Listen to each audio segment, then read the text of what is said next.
Watch about those, because I'm about to swear on live television. Steady. E-tolls. Ooh. Sorry, I said it. Everyone's got an opinion about it. Everyone's pretty much against it. And I've got to say, I'm of the same opinion. We've already paid for the roads with our taxes, so why do we have to pay more? Now, Matt, I'm pretty sure you've got an opinion on it as well. You think? Well, just something gives me an idea. Absolutely despise it. Can't believe we're going to have to pay for these roads over again. Don't understand a few. I'll tell you what irritates me. They seem to have hijacked an existing road network to start with. Thanks for that. There are no alternative motorways. Why is it costing so much? That's absolutely ridiculous. Believe it or not, there's only one or two more expensive toll roads in the world. There's one around Birmingham, near where we come from, for a short distance. That's more expensive, but in real terms, when you take in earning power, South Africa's got the most expensive toll roads in the world now. So how do they justify? Like you say, why? Why are we paying over again for something? Just calm down, calm down. You're not alone. I can't calm down. You're not alone. There is an organisation called OUTA, Opposition for Urban Tolling Association. Now, Matt's been talking to Wayne Duvenhague, who's the sort of boss of that, and he's actually on our side. It's no good Harry and myself waffling on. If you really want to know what's going on with this entire e-tolling system, there's no better man to ask than Wayne Duvenhague. Wayne, you are in charge of... sounds a little bit heavy. You are responsible for OUTA, O-U-T-A. Tell me, first of all, what is OUTA? OUTA stands for Opposition to Urban Tolling Alliance. It was born in February 2012 when a number of organisations got together and said, look, we need to challenge this legally. And explore that avenue if we're going to ensure that that we expose what is really wrong with e-tolling, and we have done a lot of that. What is it you were protesting in the court action at this stage? Is it simply the total wrongness of the idea? Was it the method of collection? What is it that was... It's a combination of things. Firstly, it is irrational to pay 1.3 billion rand a year just for the administration costs, when the road itself, including interest, is about 1.9 billion rand. SANRAL keep talking of 17%, but they conveniently leave out the violations processing centre. You add those costs in, it's closer to 30, even 40%. How does that compare to systems that do work around the world? Because let's be honest, there are some systems that work in other parts of the world. Tolling works, and there's nothing wrong with tolling when it's applied properly. It works when it has between 5 and 10% cost of administration, and it works in efficient environments of administration, works with its high levels of compliance. It works when you've got other environments right. You can't go and buy clone number plates in Singapore and countries like that where it works. And then it also works when you have a massive buy-in of society. Unless you have a commitment from the people, it doesn't work. And for that reason, the same inner city congestion charge that London successfully used was unsuccessfully introduced into Manchester, and it failed because it never had the buy-in and support of the people. Hong Kong has failed. Portugal right now it's failing. And you do that by conducting a massively successful public engagement process.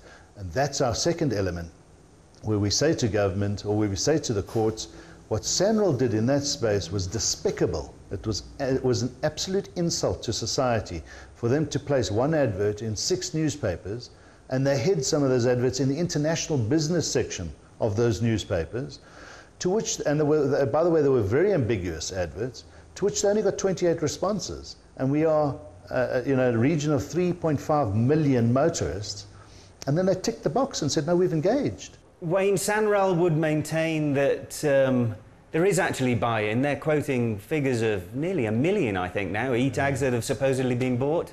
Yeah. Isn't that buy-in? No, it isn't, quite frankly. Or is it a bit of a fib? First of all, we don't believe their figures. We've caught them lying, blatantly lying in the past. We've exposed this to them. In July this year, they said that their sales had gone up from 250,000 to 600,000, 150% or so in 6 weeks, from the end of April to the middle of June. And we said, oh really, from 250,000? Well, can we show you some press releases where you were saying, your own department and government, Treasury, Department of Transport, were saying that your sales were already at 600,000 a few months ago?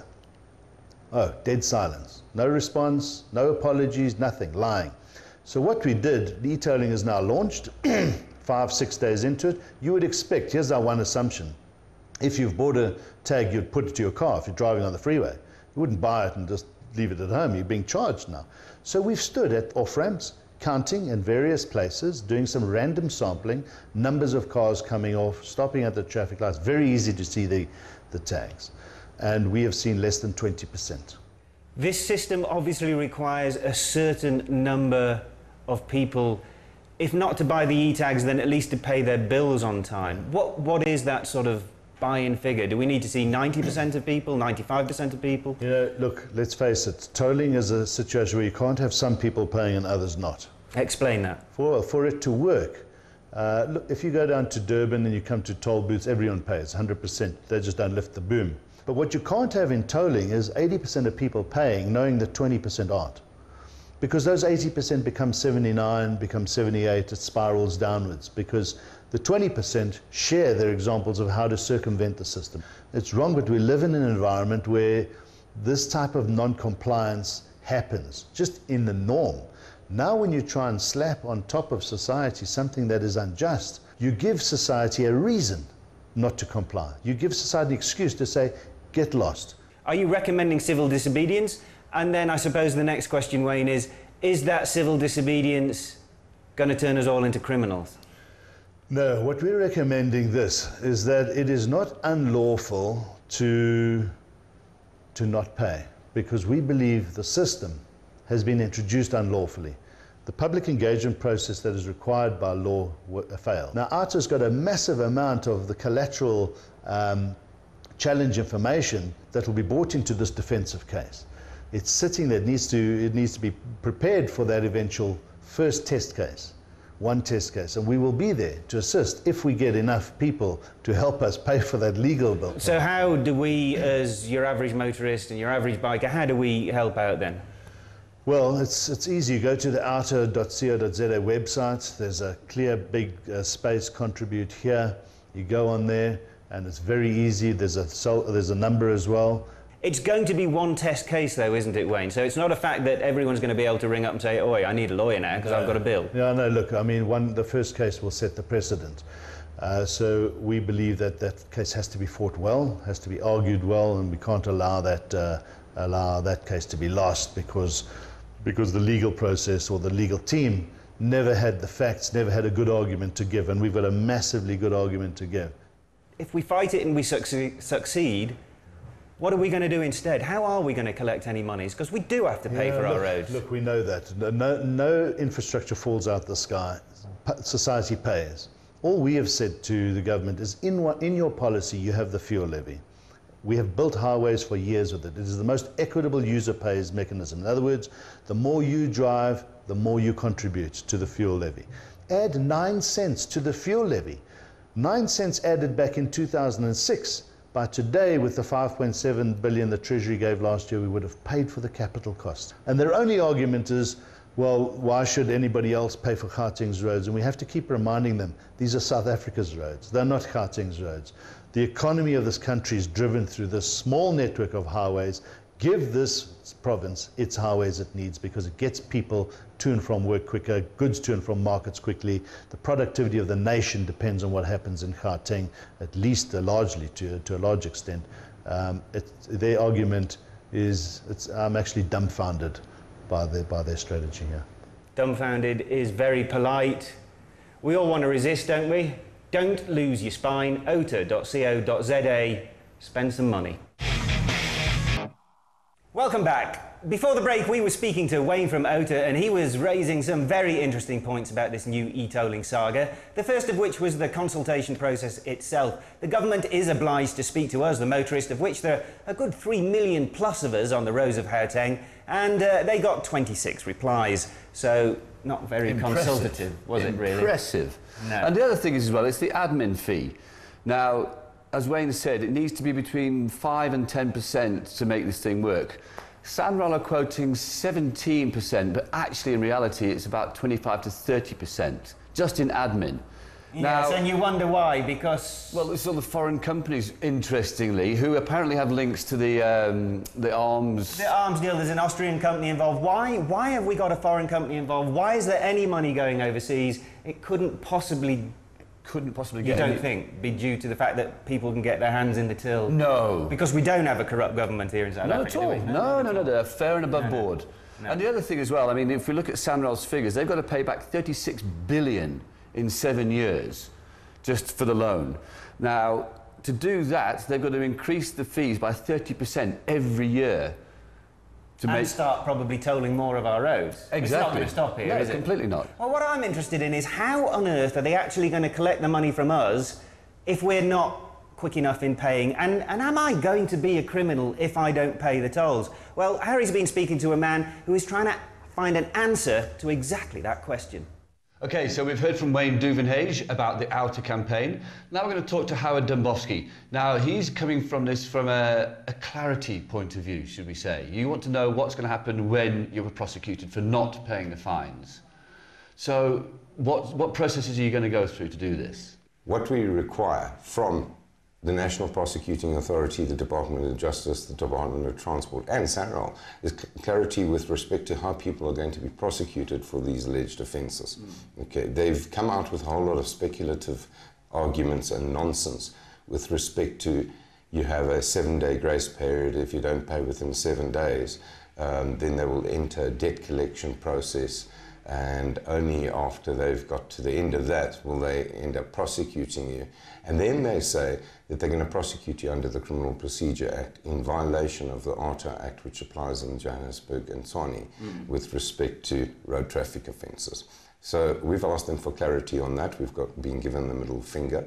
But now, what are the chances of anyone actually being prosecuted, given the logistical nightmare that SANRAL have got, trying to get invoices to people? The post office is saying they're not going to, or they're going to delay delivering these things. Is anybody ever actually going to get to court? Well, I doubt it, to be very honest with you. In South Africa, we prosecute 40,000 odd criminals a year throughout the whole of South Africa, and SANRAL will be looking to prosecute about 1 million people a month. So I suspect what they're going to do is what they said in discussions in the Parliamentary Portfolio Committee, in that they're going to make examples of a few people. With this whole debt collecting thing, now, are they seriously, I mean, say for example, if I pass through 2 gantries in a month, because I'm hardly ever on the highway, are they really going to pass that minuscule debt over to a debt collector? You know, the thing is, if they're going to proceed against a person who owes them 200 Rand, they must proceed against a person who owes them 5 Rand. You can't single anybody out. No, you can't. You know, we can't have this unequal treatment. And this is what they haven't contemplated here. To finish off, Wayne has said that it's when, not if, that the whole system collapses and SANRAL has to back down and take everything away. Do you agree? I do. At the end of the day, this entire collection process is very cumbersome. When you go through a red traffic light, have you committed an offence or not? Yes. You have. Okay, so when you drive on a toll road and you don't pay the toll, have you committed an offence or not? Yes. So what's with this extended policy of we're going to enter a debt collection process and we're going to give you 10,000 chances to pay, etc., etc.? What's that rubbish? Okay, either it's a criminal offence or it's not. Therefore, this entire rubbish story of theirs of let's go into this long process, that long process, build up as many different costs as possible, let's enrich the Austrians. And that's another thing I want to bring up very, very quickly, because it has been cited that a portion of the e-toll administration contract has been given to ETC, and a portion of the e-toll administration contract has been given to TMT Services. Well, guess what? Both of those organizations are owned by Kapsch, Which is an Austrian company. Which is an Austrian company, and declared a profit of 1.2 billion Rand out of South Africa in the financial year 2010-2011, solely based out of traffic fines, by the way. Damn! Is that just me, or does that seem like a very angry man? He's slightly annoyed, yes. Justifiably so? I would say so, because, as he said, there's just no clarity. And look at the ARTO thing now. They are there to sort of decriminalise road offences, of which apparently not paying your tolls would be it's a one. road offence, yeah. But now they're saying it's a criminal offence. So what is it? Well, if I was Sanral, I'd be scared because I wouldn't want to take him to court. He looks, looks like he's ready to do battle, Just doesn't jump he? straight over and beat at the judge, wouldn't he?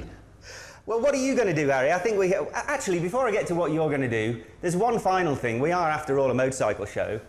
Why are we paying relatively so much compared to cars and... Look, it is a cheaper rate for a bike, but it's not cheap enough, surely. We shouldn't be paying anything. We damage the roads not one single bit. If you compare us to a 50-ton truck, what damage are we doing? So we should actually be free. And then if you do that, then it'll force more people onto bikes. The congestion will be eased. Well, we're easing congestion, aren't we? Yeah, Completely. So exactly. we're actually a good thing for the toll roads. You see?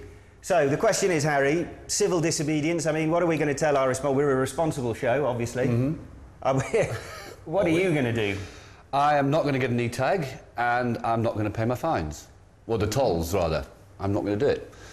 That's quite impressive. This is exactly the same thing for me. I am not getting a tag. I am not going to pay the fines. As Howard Dembowski noted to us, there are about 40,000 criminals prosecuted in South Africa every year. If this is going to be a criminal offence, they're going to have to do millions of us over and over again. So bring it on. Please, don't get an e-tag. Let's close this thing right down. And remember, go to ota.co.za. This first test case that comes along is going to be of paramount importance. It's going to determine what happens to the rest of us. So let's help fund them. It's a good thing to do over Christmas, I think.